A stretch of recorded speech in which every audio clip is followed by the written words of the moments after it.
We don't totally know the story in like Skid Row. I'm like, I haven't thought about Skid Row. And does Skid Row still exist? Is that a thing? I don't know. Maybe we should do our next podcast live from Skid Row. Hey, I guess we'll try to find one, assuming that it's around here. Yeah. How vigilant we are as a society about ensuring that food poisoning doesn't exist, despite the current explosive diarrhea, cyclospora, as we're recording, right? Whatever it is. Really believe you can move a mountain, and you can. Not many people believe that they can move mountains. So as a result, not many people do. And true enough, you can't wish away a mountain. You can't wish yourself into an executive suite, but you can move a mountain with belief. You can win success by believing you can succeed. There is nothing magical or mystical about the power of belief. Belief, strong belief, triggers the mind to figure ways and means and how to. And believing you can succeed makes others place confidence in you. That's from The Magic of Thinking Big. David J. Schwartz is the author today, ladies and gentlemen. Welcome in. It is the classics. John Kurtz, Adam Tank with you here. We're talking about this book today, which was published in 1959. So another one of these classics, right? Old school classic, 229 pages originally. And it was one of the biggest self-help books in the post-war era, with more than 6 million copies sold worldwide. So you do have to keep that in mind as we go through this, but always, we'll debate it. I actually thought this one held up decently well for the time period that it was made in.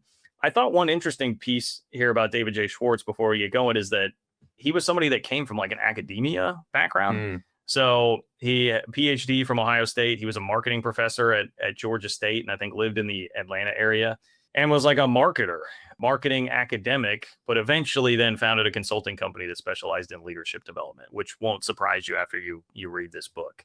Unfortunately, he did die pretty young at age 60 in 1987. So I felt like, Adam, that this was fairly similar to like See You at the Top by Zig Ziglar, but just without some of the like grandpa yelling at clouds and commies. It didn't have near as much of that, a little more down to earth. And I felt like it was a very good, like, just kind of point by point walkthrough of some of the main things that we hear over and over again in what became the self-help industry. So that's another thing to remember. This is before a lot of the stuff that came past it that may make it feel a little bit repetitive. Yeah, that's true. And maybe I'm a little bit jaded because I have read so much of this genre. I felt like, all right, like this is blown out. This is overplayed. Maybe for people that haven't read as much of this, or maybe if you're listening to this, just getting sort of into this type of book, you may really love this one. So yeah, we'll talk about some of that in a little bit. I would say the big picture, high level takeaways, your attitude and thinking are way more indicative of success than intelligence or talent. I mean, that is really something that is trying to be impressed upon you here, which is another Zig Ziglar type of idea that he wanted people to know. And I would say pretty practical, less of the like woo-woo metaphysics. There are pieces of it, but more like just practical advice of things you can do. So there are a lot of chapters. It was 13 or 14. We're going to start with number 1, which is just believe you can succeed, and you will. So we talked about that opening passage that you heard. Basically, believe you can move a mountain, and you can. And I think this is a point that I hear a lot in, like, we listen to the Founders podcast with David Senra, but not much room at the top because not many people think that they can get to the top and do the biggest of big things. So if you actually do believe that you can do it, obviously you're part of the point here is your mind will make it happen for you, but also there's not a ton of competition if you're trying to do that. Yeah, I mean, the opening passage I thought was amazing because it's true. Not a lot of people think they can move mountains, but people do literally move mountains, right? People have built tunnels through mountains. Yeah. People have destroyed mountains or worked around mountains. Like that actually happens in the real world, and somebody has to have the vision to do it. So that's where it all starts, is that immense belief. Also made me think a little bit of like Little Red Book, not just passively saying like, oh, I want to move a mountain, but like truly believe you can move a mountain and think about the details of how it would happen. And the opposite of this is also true, right? And I think that's something impressed upon in this book, is that if you don't believe, it's going to attract your brain to find reasons why you can't do it. So there is a lot of importance to it. He goes right into this passage that I really enjoyed, and he says that every human being wants success. Everybody wants the best this life can deliver. Nobody enjoys crawling, living in mediocrity. No one likes feeling second class and feeling forced to go that way. And this reminded me again of Zig where he talks about there's no excitement in just getting along in life. Life is to be lived. You should enjoy every second, get everything you can out of the one life that we have. And to that extent, you deserve to have anything that you truly desire, and you should believe that you can get it. Yeah, and there are so many people that are kind of stuck in that. I hate my day job, I hate my corporate job, whatever. And that's sort of, I think the person that this is in many ways targeting, right?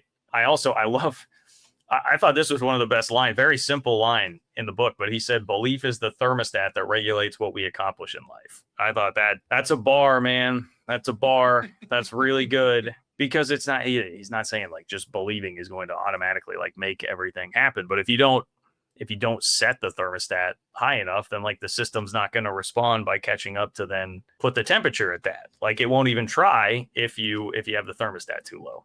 So I thought that was great. Another passage from this chapter: success does not require a super intellect, nor is there anything mystical about success. And success isn't based on luck. Successful people are just ordinary folks who never developed belief in themselves and what they do, or who have developed belief in themselves and what they do. Never, yes, never sell yourself short. This was one of my favorite like kind of themes of the book. He talks about this a couple of different times, and there's a part of this that struck me even more than this, but the theme to me was like you belong in whatever room you're in. Don't like stop putting people on a pedestal, basically, is what it was. And that was one of the things that like I found immediate use from that with an event that I was going to, where it was just like help hype me up a little bit. It's like, hey man, like, yeah, there are some people that you consider to be important in here, but they're just regular people. Like, don't stop thinking you're not as good as like that. Belief in and of itself will bring you down. So I was a big fan of like impressing that theme upon everybody who reads this. And if you are someone that feels this way regularly, that you don't belong in the room that you're in, or that you don't deserve the things that you have, there's a story I heard that will always stick with me. It's about Neil Armstrong, the first man to step foot on the moon. Yeah. All right. That's a pretty damn big accomplishment, if you ask me. He got invited to some sort of gala with a bunch of other people who had done crazy things with their lives, billionaires and, presidents of countries and all of these things. And he's interviewed about it like, how did you feel being in the room with all these people? Like, you're sort of in a rarefied audience. And he's like, I didn't feel like I belonged to be there. He's like, I was just doing my job as an astronaut. Like, that's what I was literally tasked to do, was just do my job, like go to the moon and do my thing. Yeah. It's like, dude, if Neil freaking Armstrong, the guy who set foot on the moon, says that, then like, don't feel bad about feeling that way, but believe that you do belong, that you should belong in that room. Right. Know? Yeah. He's always hitting at things, they're just natural human things to feel. Yeah, exactly. All right. So he then immediately goes into this idea around how life can be kind of an experiment in a sense. And the quote that he has is, you already have a fully equipped laboratory in which you can work and study. Your laboratory is all around you. Your laboratory consists of human beings, and there is no limit to what you can learn once you see yourself as a scientist in your own lab. You can use this laboratory as much as you'd like for free. Basically what he's saying is, see life as a giant game or experiment and have a ton of fun with it. I remember reading a couple years back that there was some guy who, had just phenomenal life, like an amazing family, amazing home, amazing business, whatever. And someone was like, how did you accomplish all this? And he's like, basically, I see myself as an actor in a movie, and I just want to live the most entertaining life I can. So when I'm in a situation and I'm debating about what to do, he's like, I always opt to do the thing that's going to make it the most entertaining movie. And I love that idea. Like, again, we got one shot, right? Make it the best one you can. I do too. I like that. I'm gonna have to try and I might write that down or remember that. Like, think of it like a movie and like, what's the most exciting thing you can do? That'll help you make decisions to spice it up a little bit. I like it. Chapter 2. I think this is the most Ziegler-ish title for sure. Cure yourself of Excusitis, the failure disease. So he talks about the main reasons that people make excuses for where they're at in life, which I do feel like you see this a lot. I've certainly been guilty of it in the past in my life, for sure. But he says the main reasons people make excuses about where they're at are bad health, their age, and intelligence. Like that, those are the main culprits of Excusitis. Age can be you're too young or you're too old. Intelligence, like I'm just not smart enough, I'm not talented enough, I'm not capable enough. Again, that's what this book is really trying to tear down. But I circled the passage about health because it hit home for me. So he He talks about this and says, refuse to talk about your health. The more you talk about an ailment, even the common cold, the worse it seems to get. Talking about bad health is like putting fertilizer on weeds. Besides, talking about your health is bad habit. It bores people. It makes one appear self-centered and old maidish. Success-minded people defeat the natural tendency to talk about their bad health. One may get a little sympathy, but one doesn't get respect and loyalty by being a chronic complainer. So I think this is all like generally as general advice. I think it is very true. I do think like there are certain things you can't really think yourself out of, certain ailments and stuff. Like I've dealt with a chronic health issue where at least when it first hit, I was not going to be able to think myself out of anything. You just had to kind of grind through it until it got to a point. But now I'm at a point with it where it's still around. But I used to be in a place where I would like be thinking about it a lot, or like have an urge. I didn't tell a ton of people about it, but I would have an urge to just be like, hey, I want to say this so that they don't think I'm like slacking off, like I'm not where I want to be because of this.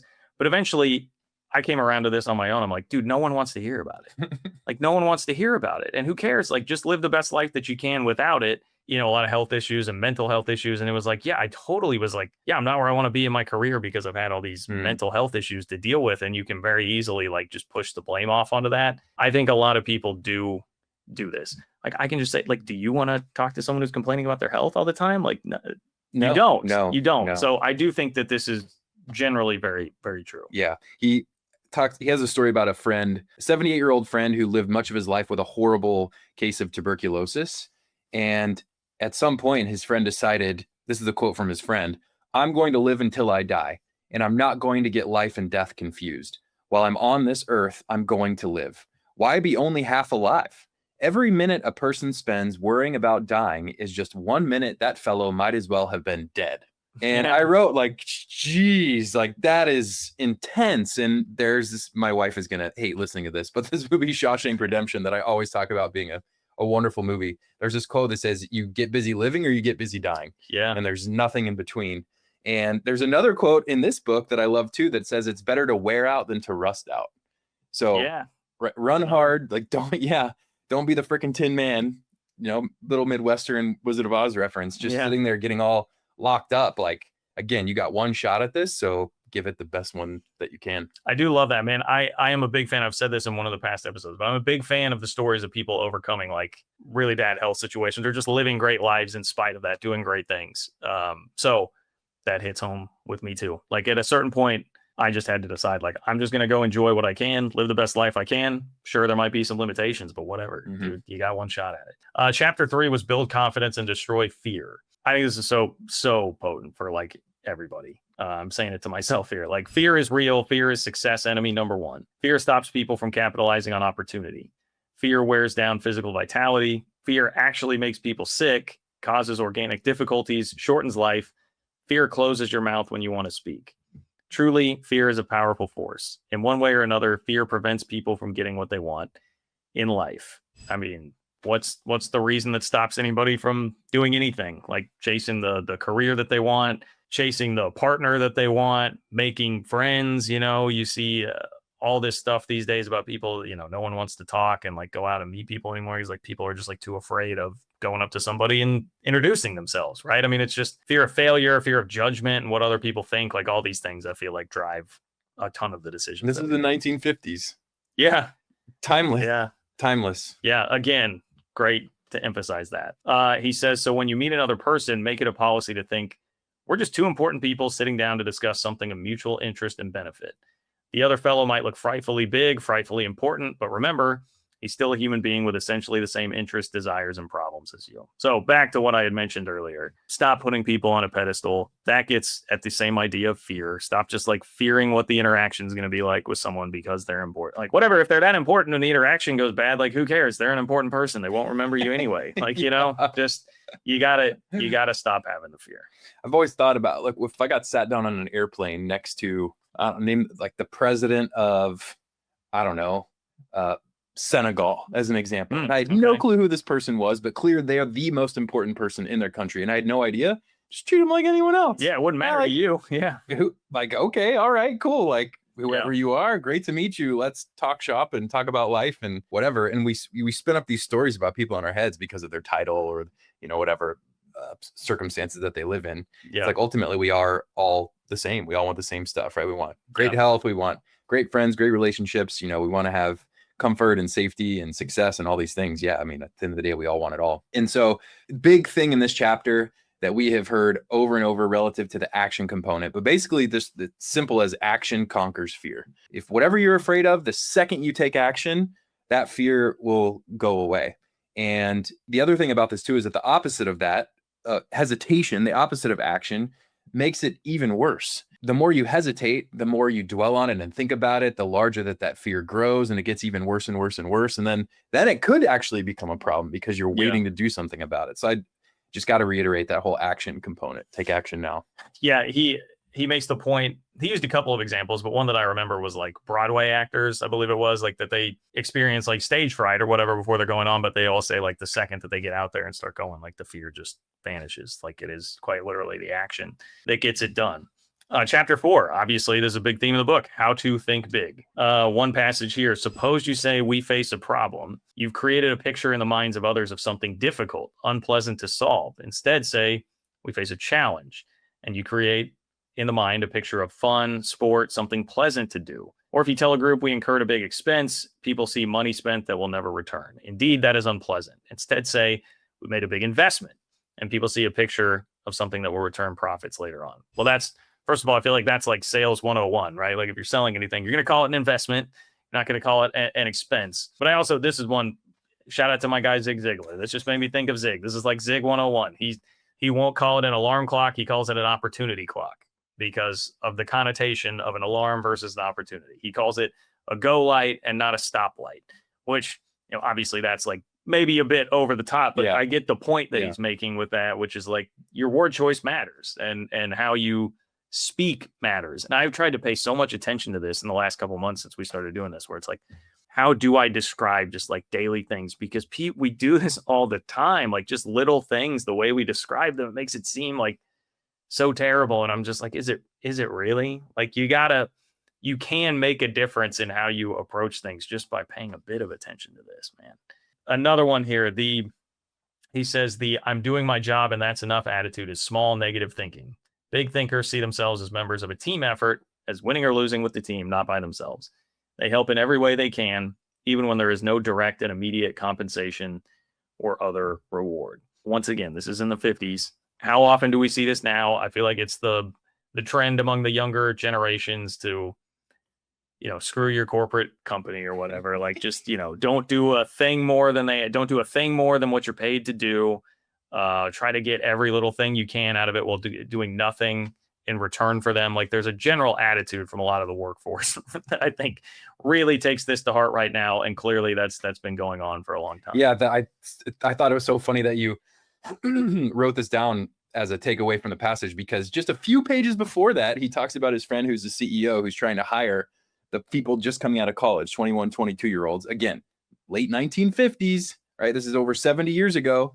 And she says, these people are more interested in their retirement plans than thinking about how they can deliver value at work, or right, like how successful they want to be here. And she's super frustrated by it. So this is a complaint that has been around forever. It's not just all the millennials, all the Gen Zs, all the whatevers, like this has been around for so long. And so, it's I don't know. This is something you just hear over and over and over again. And it's like, at some point, it's just an excuse. And because the other thing is too, you're doing yourself a disservice. I genuinely believe this. It's like you're doing yourself a disservice. Like if you go over the top in your job, even if it's not one you're particularly passionate about, or like it's going to lead to a better opportunity for you. Like more things will open up for you than if you just shut down and don't do anything. It also reminds me of the See You at the Top, Zig Ziglar, where he has the guy that he is running a big company and he's like, oh, how many people work for you? And he says about half of them. Exactly. It's like, so we've seen it over and over. Yes, totally. So this chapter was titled How to Think Big. And I mean, obviously the book, The Magic of Thinking Big. And so one passage that I highlighted was, look at things not as they are, but as they can be. Visualization adds value to everything.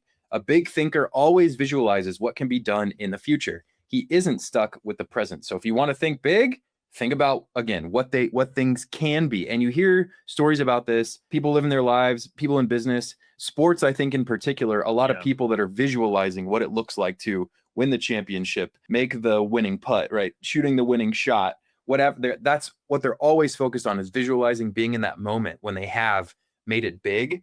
And so that when that moment materializes, maybe it materializes because they've been visualizing, but also they're ready for that moment when it happens because they've been visualizing being in that moment. 100%. Forever. That's one of my favorite things. I picked that up as a habit. Probably 3-4 months ago. Like, first thing I do when I wake up, I sit in bed and I just try to visualize the things that I want to see happen. Most of the time, like big picture in life. Sometimes it'll be if it's something big coming up that day, I just try to like visualize it going well. But that really was from like listening to athletes. Honestly, some of it was like listening to like Kobe Bryant, Michael Jordan talk about like how much they had done that. And it's just like, hey, that is the thing. Like, there are sports psychologists, like entire industries built around this, that I'm a big sports guy, that, you know, people have full careers around teaching people how to do this. Like, there has to be something to it. I know some people get put off by a bit of the woo-woo stuff, but the best, most successful athletes in the world are doing this. I think there's something to it. Mm-hmm. So I like it a lot. This passage says, when you feel like taking negative action, ask yourself, is it really important? That question works magic in building a finer home situation. It works at the office too. It works in home-going traffic when another driver cuts in ahead of you. It works in any situation in life that is apt to produce quarrels. At least 90% of quarrels and feuds would never take place if we just face troublesome situations with, is this really important? This is one of the few that you could debate here. Like, is this something that's ultimately going to be helpful? I would say, I think in the manner that he's presenting it, if it's someone cutting you off in traffic, then yes, I think it would be helpful to ask yourself, like, is this really important? Do I really need to get super fired up about this and let this ruminate in my head and like be totally get that. But there was another passage in the book, I'm trying to remember what it was too, where I was like, okay, this is sort of this like male, like, hey, just press it down and don't address it and let it sit. Yeah. So it's like, you do have to, there's a fine line on this one, I think. Yeah. There's a book that was quite popular, I want to say maybe 20 or 30 years ago. I remember a couple family members reading it, and it was called Don't Sweat the Small Stuff. Yeah. And then the subtitle was, and it's all small stuff. Basically, like, don't worry about a lot. Like, ultimately, not a lot of this matters, which I actually tend to agree with. A lot of it doesn't. And you just got to let stuff, roll off your shoulders. It's really not a big deal at the end of the day. But there were a couple examples. And the one from this passage that he talked about was like husband and wife arguing over one of them spending money on what they consider to be frivolous stuff. And yeah, like what I don't know, a couple bucks here, a couple bucks there. I guess it's not a huge deal, but at some point it could become a habit where then, yeah, I bought this jewelry. Oh, I bought this car. Oh, I did that. I do that. Right. And it's a partnership. And so you have to think very carefully about what you're bringing or not bringing to the table. So some of that stuff you do have to worry about. So yeah, for what it's worth, that's kind of how I felt about that one. Yeah. The money piece of it. That's one of the more important things in a relationship. Like, you got to be on the same page. Yeah.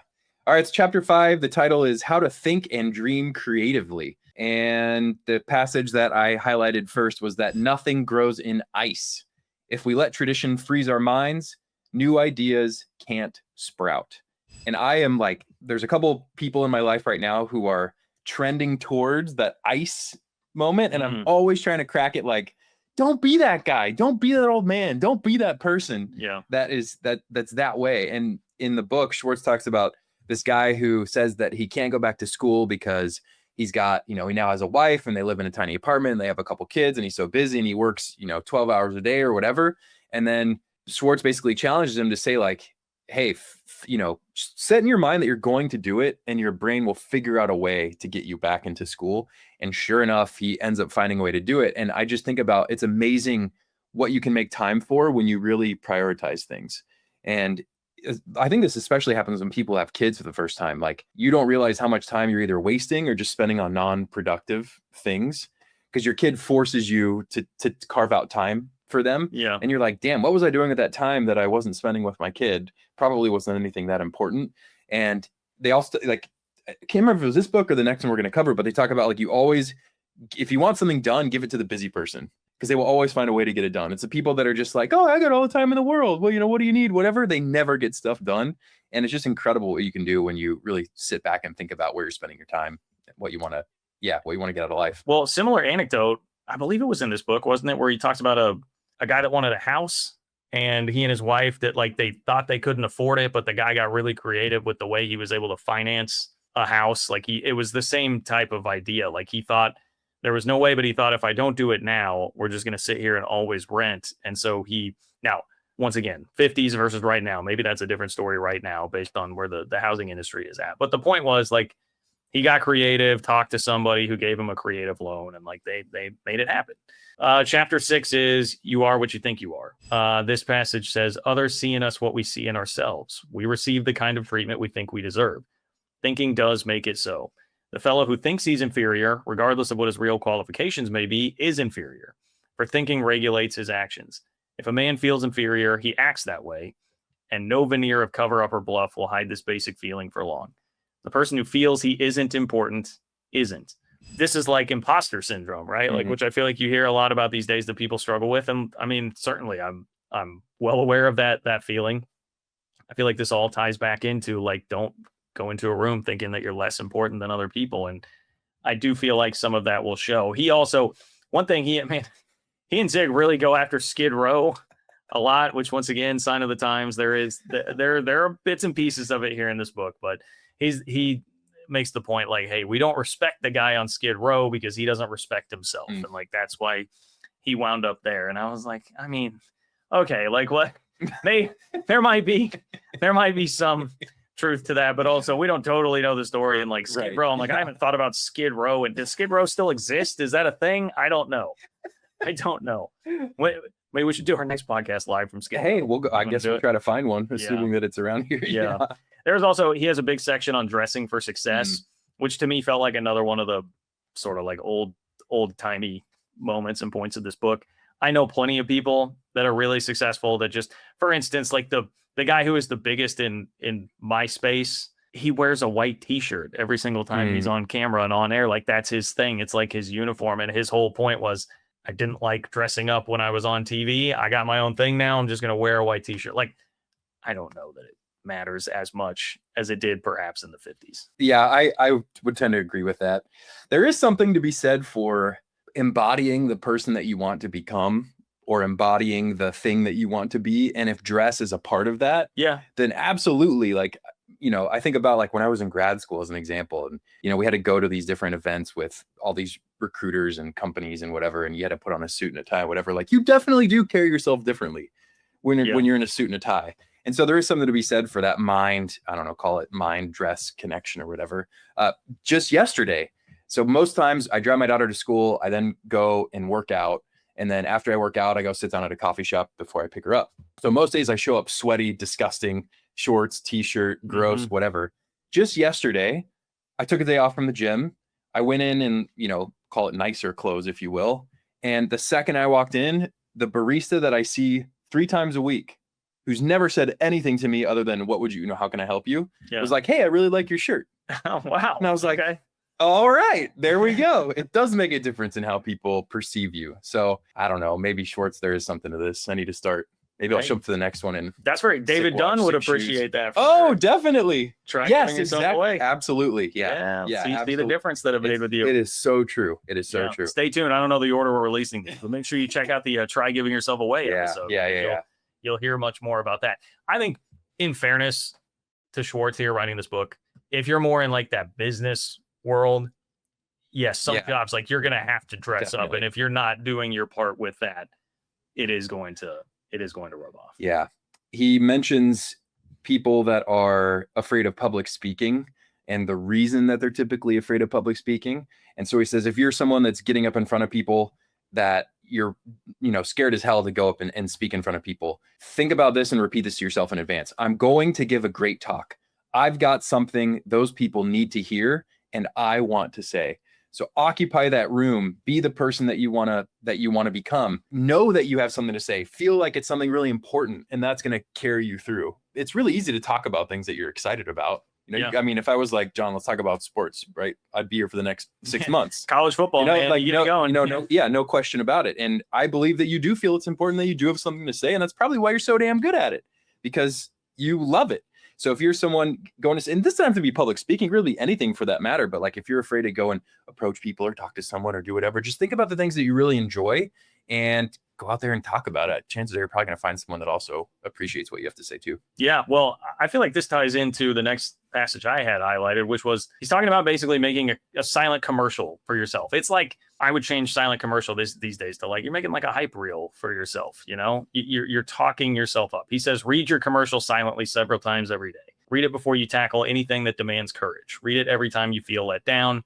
Keep your commercial handy at all times, then use it. Build your own sell yourself to yourself commercial. He goes on to then talk about like Coke advertises all the time because they always want to stay top of mind with you, and they'd grow kind of lukewarm if they didn't. He's saying you need to do this a lot or else you'll forget this. You won't be as in touch with how much you matter. The way I sort of combined his ideas with this is I took this and I was like, so I was going to this big convention with a lot of people that I do consider to be important. And I just made it about like, dude, look at all the things you've accomplished in this field. Like you are an important person. You belong in that room. As I was like going into it, I just kept repeating to myself, like, dude, you belong in this room. Like, do not let yourself not believe that for a second. And I did find it helpful. So I was a fan of this. I was. This reminds me a lot of some of the lessons from It Works, the famous little red book, and Greatest Salesman, where they talk about that repetition component. Yes. So Schwartz is here like, read this to yourself as often as you want, as often as you can. Zig, says, get out of bed and slap your knees and basically say like, today's going to be a great day. As cheesy as it is, do it. It's so funny. Like you brought up the Coke example and having this self-commercial and playing it over and over and over. And someone asked me at one point, like, why do you think Coca-Cola still advertises? Everyone knows what Coca-Cola is. Why do you think BMW still advertises? Everyone knows what a BMW is. And I was like, well, I assume it's to get people to buy more product. Why else would you advertise? And he's like, no, everyone knows what it is. You're not going to go out and buy a Coke because you saw a Coca-Cola advertisement. You're not going to go buy a BMW because you saw a BMW advertisement. It's because it keeps it top of mind. And for people that buy things like a BMW or something quite expensive, it actually prevents them from having buyer's remorse or buyer's guilt.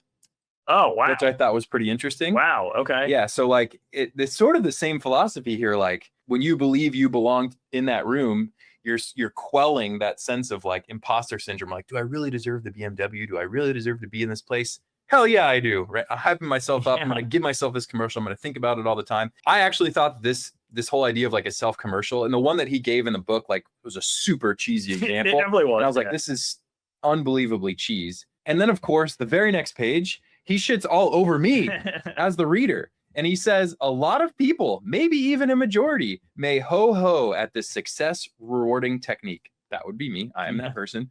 And he says, that's because they refuse to believe that success comes from managed thinking. But please don't accept the judgment of average people.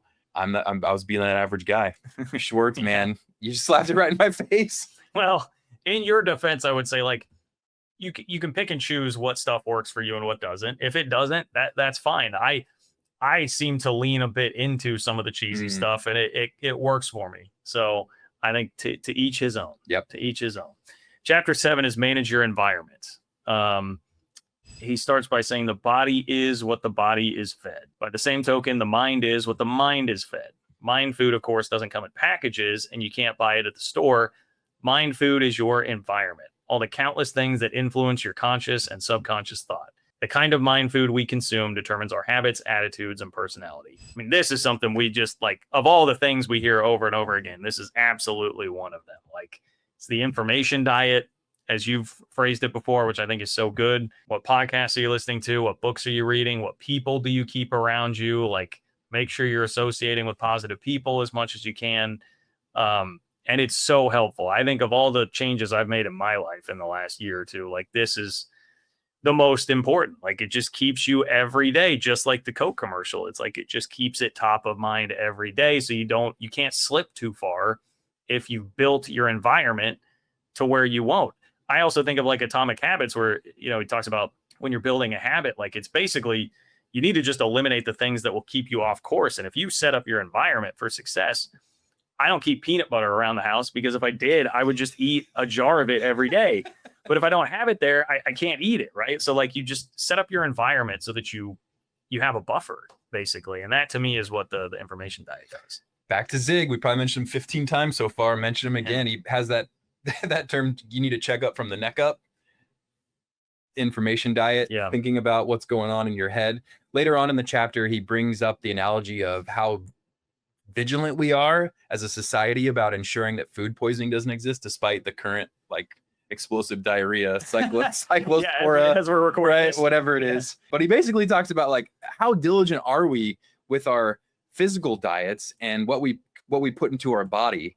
Like as an industry, food safety, food quality, whatever, we're spending hundreds of millions of dollars a year to make sure that we're not poisoning ourselves, even though the risk is super, super low. And he's like, we don't do any of that for our minds. What are we thinking? Like, and our mind is way more important in most cases, than like a bout of puking for 24 hours or whatever it is. So right. Totally agree. I like he tells a story about a guy who tells his friends in 2 different groups that he wants to be VP of the company he's working at. And they laugh him off and say that he has a lot to learn. Like, hey man, like you can't do that. You're not getting that general attitude. And so he says, now assume you repeat the same statement with equal sincerity to the president of your company. How will he react? One thing is certain, he won't laugh. He'll look at you intently and ask himself, does this fellow really mean this? But he will not, we repeat, laugh, because big men do not laugh at big ideas. And this is one of those where it's just like, it's so obvious that with most people, it's a projection. Like you have the audacity to dream that you could do something big that like I would like to do, but I don't consider myself worthy of that. Then it's like it's a projection from somebody else to talk down on you. They don't want you to be the one to do it. I think that's really, really common. Last thing from this chapter, meditate on this thought for a moment. Taking an axe and chopping your neighbor's furniture to pieces won't make your furniture look one bit better. And using verbal axes and grenades on another person doesn't do one thing to make you a better you or a better me. Once again, repeating this over and over again. I think every book that we've covered so far, all the way back to Augmentino, don't gossip about people. Don't gossip about people. Zig had the best line on this. They haven't learned that when they're throwing dirt, they're not doing a thing but losing ground. You're just picking up the dirt around you. It's so true. And if you think about like anytime, I've certainly been guilty of this in the past, gossiping and talking shit about people. It's so easy to get pulled into it. Yeah, it is. And like I think about what are the outcomes of that. And there is not a single instance where I can think in a moment, it might've felt good because I'm chumming with a buddy or, feeling good. But then afterwards, nothing good has ever come of that. Nothing. No. I got to remind myself. No. And it affects I feel like it just gets into your brain. It affects the way you're thinking and seeing people. Chapter 8 is make your attitudes your allies. Quote, people go along with the fellow who believes what he says. Say it with life. Put vitality into your speaking. Whether you're talking to a garden club, a prospect, or your children, put enthusiasm behind what you say. I think this is so good with what we were talking about. Make life kind of like a movie. Like you wouldn't go through a movie and just be dull and, the whole time just like slouching your shoulders. Like be excited about what you're doing. Make other people more excited. I try to tell myself this in my mind of just like, be different. I can't remember what I was reading where it was like, hey, like, okay, maybe most people wouldn't do this and you'll stand out if you do that. But like, yeah, great. Do that. Like be an energy giver, give energy to other people. Like in sports, I would use a term all the time, like a force multiplier. Like is a quarterback a force multiplier? Is he making the team better because of who he is? There are certain quarterbacks that are really talented. One in particular that I'm thinking of in my mind right now, but is not a force multiplier making the rest of the team better. Like, and I think if you have enthusiasm, that will make other people around you better. It'll make your life way more exciting. And he has a great anecdote about two different guys at a company who are trying to raise donations for the Red Cross. And one guy's just like, hey, like, I guess this is a good cause. Like, it'd be great if you did it. And he said the other guy was just really enthusiastic and was like, hey, it's helped people after, like, this wouldn't be his example, but like Hurricane Katrina, and it helped X number of people and it did this. And like, just being excited about it. It's not even like asking harder for money. It's just being more excited about it. Got way more donations. I think that's all. Think about your boss or coworker, like any boss you've had, coworkers you've had, friends that you have. Like, who are the ones that you always enjoy being around the most? Like, even if you're like, damn, that guy's kind of cheesy, or like, do I really need that super positive energy at 7:30 in the morning or whatever before my coffee? Those are the people you always appreciate. At least I certainly appreciate, right? Nobody likes the Debbie Downer who's sitting in the corner always shitting on stuff, or that just doesn't have anything positive to say. Like, you're probably much safer bet to trend towards the enthusiastic, positive person, certainly than you are the other side. But even like being middle of the road, you kind of just forgotten about, live it up. Exactly. Middle. And that's where I feel like most people are middle of the road. Like live a little, have some excitement, transmit good news to your family. Tell them the good that happened today. Recall the amusing, pleasant things you experienced and let the unpleasant things stay buried. All right. This is, I think, where I was like, there was another one where I was like, okay, maybe not like every unpleasant thing needs to stay buried, but I get the point he's making. He says, spread good news. It's pointless to press on the bad. It only makes your family worry, makes them nervous. Bring home some sunlight every day. I think there's some things you're going to have to talk about that are bad, but the general, like, don't dwell on that. Don't make that be the headline of every day. Like, try to come in with something good or fun or positive, especially, I would imagine you can speak better to this, but if you have kids, like, don't, you don't want to be impressing upon your kid, like all the struggles that you have for the day. Save that for a little later, have some fun. Like, don't let that be the dominant thought. I think it's about what you let dominate the conversation. Yeah. I also highlighted, this is a passage I really enjoyed. I also feel like I struggle with it when he talks about, the way that I read this was, be kind of braggy about the positive stuff. Like, if you have a big win for your day or big success or whatever, like, you should tell people about it. I don't know how I feel about it. That said, I think about what we're doing with this show and how I should be more forthcoming in putting it out there, right? Like, I haven't personally, I reposted, I think, one thing that you had created about the show. But other than that, like, I haven't told friends and family. I haven't been out there about it. I'm like, why is that? Like, why don't I want to tell people about the cool stuff that we're doing here? I don't know the answer, but I feel like I need to get my shit together, and maybe this will be the catalyst for that. Well, no, there is something to, I mean, I have felt a little apprehension about that too, because I think you worry, like, are people going to be like, oh, it's just this corny guy that's going on and on about like, oh, have a positive attitude. Like, I've definitely experienced that, where I'm like, what are people going to think? At a certain point, I was just like, I got to just take action and put it out there, and like, who cares? And guess what? The reaction has been like basically entirely positive. So yeah, whatever. Some people probably will feel that way, but like, who cares, man? I hope that this will help people. I think that's generally the idea, because I've seen it make a big impact in my life. So yeah, I think sometimes you got to be able to brag a little bit. Schwartz says, make this little test regularly to keep yourself on the right track. Whenever you leave a person, ask yourself, does that person honestly feel better because he has talked with me? Yeah. I think that's just extending this conversation. Again and again, this point must be driven home. You must feel important to succeed. Helping others to feel important rewards you because it makes you feel more important. And that, I think, is like Try Giving Yourself Away by David Dunn, another book that we're going to do here, in a nutshell. Help other people feel more important. Like, see, I think a great thing to share with your family. Now, I guess if it was a female barista, I don't know how your wife would feel about it, but the story about the barista being like, oh, hey, nice shirt today. Yeah. So like, that's the type of thing, like, hey, emphasize that instead of like, oh, this guy cut me off in traffic. Like, go home and be like, oh, I got this great compliment on the shirt that I was exactly. Yeah, totally. That type of thing. Totally. So chapter 8 is titled Make Attitude Your Allies. And the one passage I highlighted from here was, put service first and money takes care of itself. Always. This is another one we've heard a million times over, going all the way back to Og Mandino. Give, and you shall receive. And that we heard, again, greatest salesman, try giving yourself away. Zig says the same thing. The more that you do for the world and create value, the more that you're going to get in return. 100%.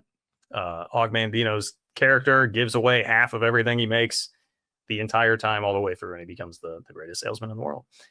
Chapter 9, think right toward people. Take the initiative in building friendships. Leaders always do. It's easy and natural for us to tell ourselves, let him make the first move. Let them call us. Let her speak first. It's easy, too, to virtually ignore other people. Yes, it's easy and natural, but it isn't right thinking toward people. If you follow the rule of letting the other person build the foundation for the friendship, you may not have many friends. It's a mark of real leadership to take the lead in getting to know people. Next time you're in a large group, observe something very significant. The most important person is the one person most active in introducing himself. This one, like, just hits me over the head. I mean, this is like how I've lived my life. I've had to work really hard to develop more social skills, be more outgoing. And I know where it comes from. Like, I can look back to my family history and be like, yeah, I see how I was like a little shy. And it took me a long time to learn that. Like, it is so much better if you go up and introduce yourself, be active, and try to be the one that is making things happen, connecting people. Like, you just live so much fuller of a life if you do that. And it's the fear, back to another thing that was talked about in the book. It's just like the fear of things being awkward or clunky, or this person's too important for me or whatever. Who cares, man? Just let it go, and your life will be so much better, even if there is a clunky interaction or two in all of that. So I think that everybody needs to hear this these days, because it's so much easier when you have that fear. You can turn to headphones. You can turn to your phone. You got too many ways to get out of it now that, like, nobody tries this. It drives me nuts when I'm at the gym and I just see literally every person in there has headphones in and then is on their phone at the same time, like between sets. There's just like no interaction. I go out for walks. it's basically a rule. Like, you're never going to see me with headphones in on a walk. Mm. And I just look at everybody I walk past, and everybody's got headphones in like all the time. It's just like, guys, like this is how we wind up super lonely. It's frustrating to me how societally we're so conditioned toward this. Are you turning into old man Zig right now? A little bit, yeah. A little bit, yeah. These damn headphones. These kids in their headphones these days, dude. Give me Sony on the phone. Let me smash some headphones Office Space style outside, please. Okay. If we let our thinking go uncontrolled, we can find much to dislike in almost anyone. By the same token, if we manage our thinking properly, if we think right toward people, we can find many qualities to like and admire in the same person. View it this way. He then says your brain will either transmit positive thinking or negative thinking. Zig has talked about this. Like, he used the concept of like basically tuning your brain in like a radio to the right frequency. It's very, very contagious, I think, if you do that. One final note from this chapter: the person who does the most talking and the person who is the most successful are rarely the same person. Very like how to win friends and influence people, but let the other person talk, have some grace in the conversation, get them going about what they're excited about, and you'll find that you have a lot we've of friends. heard that theme about being a good listener through a couple of the books now, but the more genuine interest you show in other people, the more they reciprocate and the better your relationships are. Yeah. Just a no-brainer. Yep. So my favorite chapter in the book, chapter 10, is called Get the Action Habit. And the passage I highlighted here was that excellent ideas are not enough. An only fair idea acted upon and developed is 100% better than a terrific idea that dies because it isn't followed up. And so there's this other quote in here, and he says, think of it, everything we have in this world, from satellites to skyscrapers to baby food, is just an idea acted upon. And I remember the first time I thought about that consciously, it may have come from Think and Grow Rich. I think it was from Think and Grow Rich. I was like, holy shit, that's kind of insane. Like, literally everything around us was an idea. Like, somebody had the idea to whatever, right? Get a lathe and create that door. Someone had an idea to somehow figure out how to make this light. Someone had an idea to how to create clean drinking water that's not like a guitar. Like, we're looking at guitars right crazy. now. Someone had the idea to make a guitar. Like, how do you, I don't. And it literally was just an idea, right? How many ideas do we have? How many ideas have you ever had? I mean, thousands of ideas a day. I have an idea to do this. I have an idea to do that. But you have to take action. Action is key. So I go back to your Post-it note. Action. Yeah. I try to keep that handy. In fact, I think it's buried under there somewhere. But yeah, if you get stuck on something, like just take action. That's why I like the passage where he was talking about like just a okay idea acted upon is better than a brilliant idea that you don't do anything about. I was like, yes. Another Zig term here is passivationists. A lot of passivationists got that way because they insisted on waiting until everything was 100% favorable before they took action. Perfection is highly desirable, but nothing man-made or man-designed is or can be absolutely perfect. So to wait for the perfect set of conditions is to wait forever. And again, I have the action note for a reason. I feel like this one speaks right to me with like a lot of perfectionist tendencies. You just feel like every little detail has to be lined up right before you do it. I tell people this who ask me all the time. Someone was asking me the other day, hey, I want to get into the sports content creation game. Like, what advice do you have for me? And like the first words out of my mouth, I'm just like, take my course. No. Hey, yeah, for $99.99, you get that. That's so good. No, it was I was like, my first videos that blew up were like with the worst webcam in the world you've ever seen. I was like, I remember a couple of them. I was staying at my dad's apartment and it just none of it looked good.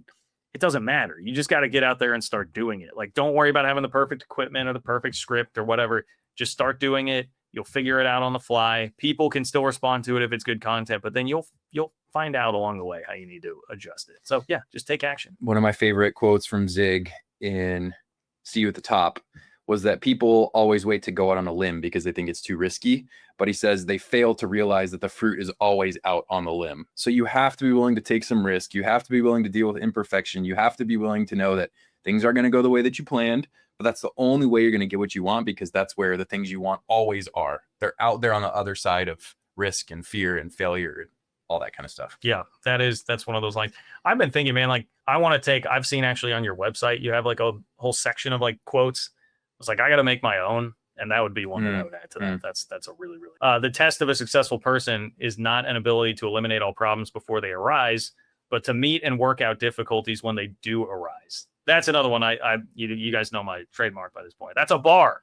That's my favorite line in the book, and I think just a really good mindset shift. And I've heard, I think David Senra say this on Founders, where it's like running a business is just solving problems constantly. Like that's what you're doing. Like there will always be a problem, you fix it, and then another one pops up and you fix it. And like that's the whole idea of it. So that really struck me, where I was like, this is, the way to be successful is to be adaptable and be able to fix the problems that come up. We talked a little bit about the whole action idea and how action overcomes fear.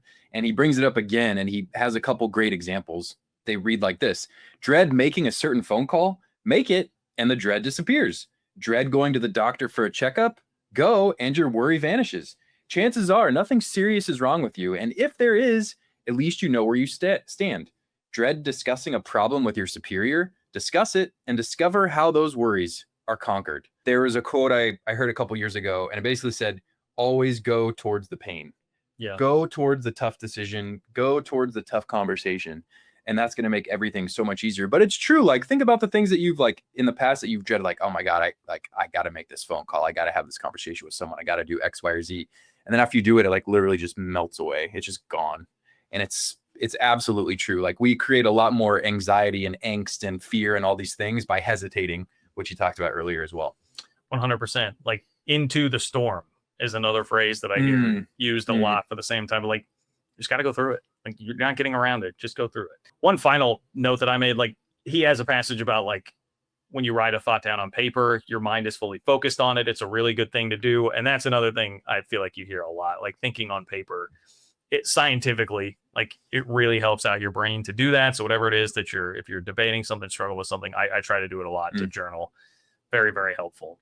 Chapter 11, how to turn defeat into victory. Tell yourself there is a way. All thoughts are magnetic. As soon as you tell yourself, I'm beaten, there's no way to conquer this problem, negative thoughts are attracted, and each one of these helps convince you that you are right, that you are whipped. And I think this is a very like metaphysical kind of idea here. I was just watching a video too. It was a Mark Manson video where he was talking about, people say never give up, never quit. And his point was actually there's a real skill in knowing like when to quit. So I feel like some people might debate this a little bit, but like you can at least try to figure out the problem. And if you don't just eliminate that possibility right away, I would see is the point of this. Chapter 12, use goals to help you grow. You know how much we like goals. Yeah. We're talking about goals a lot here. Yep. A goal is an objective, a purpose. A goal is more than a dream. It's a dream being acted upon. A goal is more than a hazy, oh, I wish I could. A goal is a clear, this is what I'm working toward. Without goals, individuals just wander through life. They stumble along, never knowing where they're going, so they never get anywhere. It works. Wants you to make the goal very specific and think about it 3 times a day at least. Ziglar had the incredible line, if you don't have goals, you can't play a basketball game. Like, he's like, how do you know the score if you don't have goals to actually play a basketball game on? Thought that this is just right in line. Yeah, there's a passage in this chapter where imagine going to an airport and asking the gate agent for a ticket to go somewhere. And they're like, well, where do you want to go? And you're like, I don't know. They can't help you. Somewhere awesome. Yeah. Somewhere great. Send me somewhere cool. Yeah. You have to know where you are going. You have to have that goal in mind to be able to even get there, to even conceptualize how to get there in the first place. Yeah. He also suggests, I like this. I need to go do it. He was like, where do you want to be in 10 years in all these different areas of your life? Like your personal life, family, professional, all these social life, all these different things. And I was like, that's a good way to think about it. Even if you don't, there's so many opinions on how to do goals. Do you do huge goals? Do you do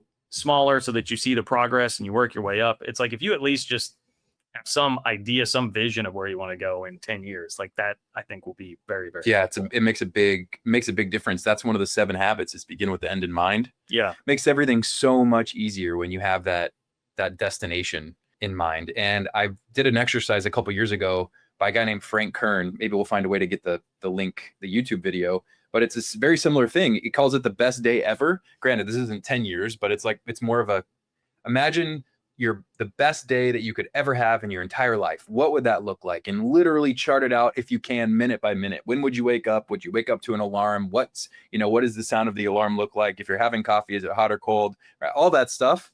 And then you'll be able to figure out how to actually get to those things when you figure out what the ultimate the ultimate goal is. Yep. Super helpful exercise. Yep. Your subconscious mind is always in balance. Your conscious mind is not, unless it is in tune with what your subconscious mind is thinking. Without full cooperation from your subconscious mind, a person is hesitant, confused, indecisive. Now, with your goal absorbed into your subconscious mind, you react the right way automatically. Conscious mind is free for clear, straight thinking. Again, very like metaphysical. You get bits and pieces of that in this book. I think that's another idea that's, you see rooted all over the place.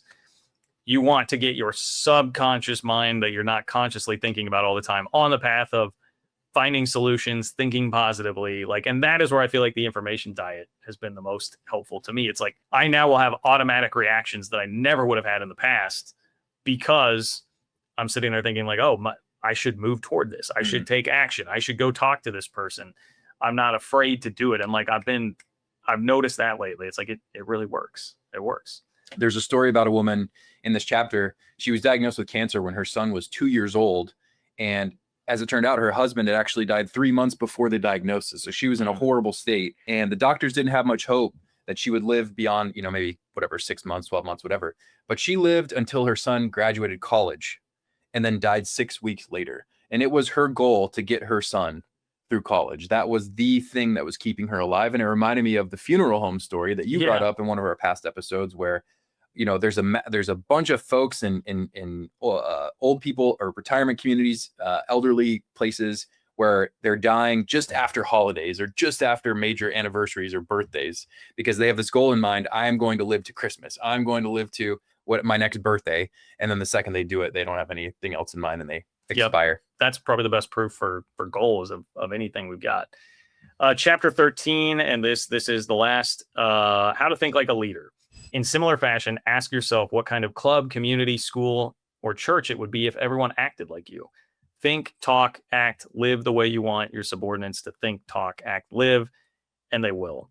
This is something that hit home for me. I've taken on a leadership position recently in something, and that really struck me. I was like, okay, I hadn't really thought about it in those terms, but I go back to the enthusiasm point. I'm like, if I'm not going to be enthusiastic about this, how can I expect anybody else to be enthusiastic about this? So I really tried to carry that into it. Hey, let me be fired up and excited about this, even if it's a little over the top and corny, and hopefully that rubs off on everybody. And he makes the point in the book, basically people naturally, human nature is they're going to do what you let them get away with. So if you set a lower standard, they're just going to do that every time. They're not going to rise above where you're at. You've got to set the bar and then try to get everybody else to live up to that. They're certainly not going to go over that just because they want to. Yeah. The hell of it. Yeah. He has a poem right after he brings that up. And the poem is really simple. It says, "What kind of world would this world be if everyone in it were just like me?" And then you can replace, what kind of company would this be if everyone in it were just like me? And it's true. If you think about man, I'm really slacking off today. Damn, if everyone slacked off, we'd be screwed. Yeah. This company would be hosed. If I'm not treating my family with respect and they are not treating me with respect, then what kind of family is that? What kind of relationship do I have when I'm not treating my friends well or whatever? I don't know. It's what is it? The super cheesy quote. I can't remember, but be the change you want to see in the world, something like that. But it's true. The world is made up of individuals. And actually, we're going to talk a lot about that in Try Giving Yourself Away too. Yeah. Last thing here. He says leaders use solitude to put the pieces of a problem together, to work out solutions, to plan, and in one phrase, to do their super thinking. I started doing this. I've gotten out of the habit of it. Just set aside 20, 30 minutes a day to just think. If it's whether it's either a problem that you have or you just want to let your mind wander and see what it comes up with. Sometimes I try and do that on a walk. There is some science behind that. I think with what's going on when you're on a walk, your brain can go into a flow state on a walk. I know Dan Coe is a guy that talks a lot about that. He does a ton of business thinking while he's on walks. I think there is so much value in it, and it's hard to do because you want to get to your to-do list and start. But I think the value that can come from just sitting and thinking about something is so much greater than getting into your to-do list. I wish I would do that more. And once again, back to the 50s. That's something people have been impressing upon us. It is review time. I gave this one an 8.5. I really liked it a lot. To me, this is my favorite of the group that we have had so far. And it's just simply because I thought it was I liked how practical it was. And then it just lined up. I felt step by step, all of the things that have been parsed out of all the books that we've been reading in a little more concise, Here's this, do this about it. Here's this, do this about it. Here's this, do this about it. And it didn't get super bogged down in depth on any of it. So to me, it felt kind of like a checklist just going through where I was like shaking my head almost every chapter, like, yep. And very similar, I thought, to See You at the Top by Zig Ziglar, but it was just a little more organized, didn't drone on as long. And once again, no mention of communism in the entire book. So that was helpful. Yeah, that was good. So I gave this one a 6.2, which is one of the lower scores that I've given for any books. And the reason was that it felt far too repetitive in many cases, and also like it was trying to do too much. I felt like it was like, how do you want to be, like how to be a good leader, how to be a good whatever business person, how to do this, how to do that, as opposed to like how to win friends and influence people, where that is the only thing it is trying to task you to do. Yeah. Just figure out that one thing. And it covered a ton of the same principles as How to Win Friends and Influence People, a ton of the same principles as Think and Grow Rich. And so I think it was just a little bit too scattered. I did like a lot of the storytelling. So a lot of that stuff was broken up by real stories of people who embodied whatever the lesson was that he was trying to teach. So I thought that was super cool. But yeah, I would prefer something like a How to Win Friends or Think and Grow Rich or something a bit more focused than a book like this. That is really interesting because it's like, I like the fact that it covered a lot, and you're like wanting the more like deep dive into one thing. So once again, different strokes for different folks. It was interesting. You like the storytelling, because I was reading some of the like reviews on the book. A lot of people were critical of the stories not being verifiable. Oh, okay. I was just like, I mean, they're anecdotes from the 50s. And so many of these are not, to me, the importance is not in tracking down, okay, did some woman actually improve her profit and loss statement every single week because she sat down and took time to think about her profit? No, I don't care. I believe that general principle will work. It's like, you can see how it would work. I don't think it really does. Anyway, whatever. It feels like the internet hating on everybody all the time, but try to be positive, internet. There it is. We read the classic books so you don't have to. If you enjoyed this episode, do us a favor, leave us a review. Tell us which old school book is gathering dust on your nightstand that you would want us to review.